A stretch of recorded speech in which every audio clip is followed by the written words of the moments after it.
हरिपाठ कीर्ती मुखे जरी काय, पवित्रची होय देह त्याचा, पवित्रची होय देह त्याचा, पवित्रची होय देह त्याचा.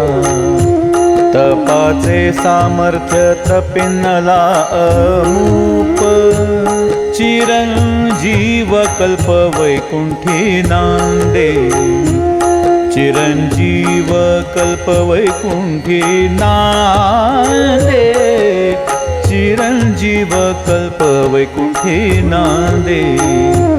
मातृपितृ भ्राता सगोत्र अपार, चतुर्भुज नर होऊनी ठेले, चतुर्भुज नर होऊनी ठेले, चतुर्भुज नर होऊनी ठेले. ज्ञान गूढ गम्य ज्ञान देवा लाधले, ज्ञान गूढ गम्य ज्ञान देवा लाधले, ज्ञान गूढ गम्य ज्ञान देवा लाधले.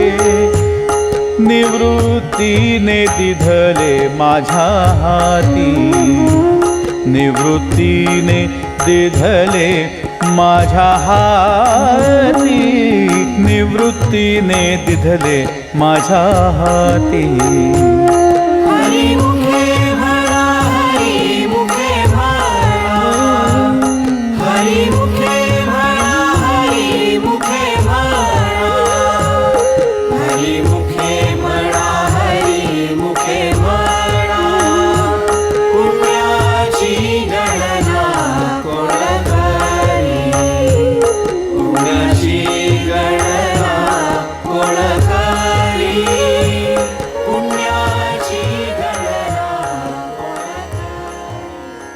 In the first stanza of this abhang, Sri Dnyaneshwar Maharaj says that by chanting Sri Hari's name and singing his praise with one's voice, one's body becomes pure.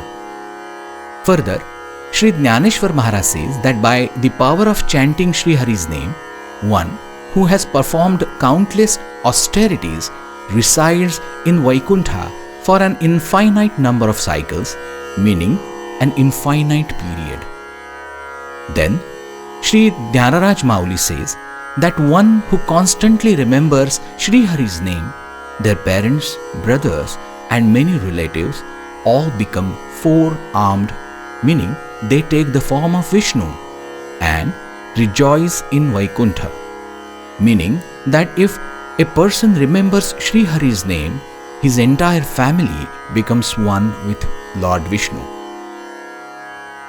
In the final stanza, Sri Dnyaneshwar Maharaj says, quote, "This secret knowledge was given to me by my Guru, Sri Nivruttinath, and by his blessings I have become endowed with knowledge." Unquote. Therefore, chant Sri Hari's name all the time. Hari mukhe mhana, Hari mukhe mhana, punyachi ganana kona kari. Hari mukhe mhana, Hari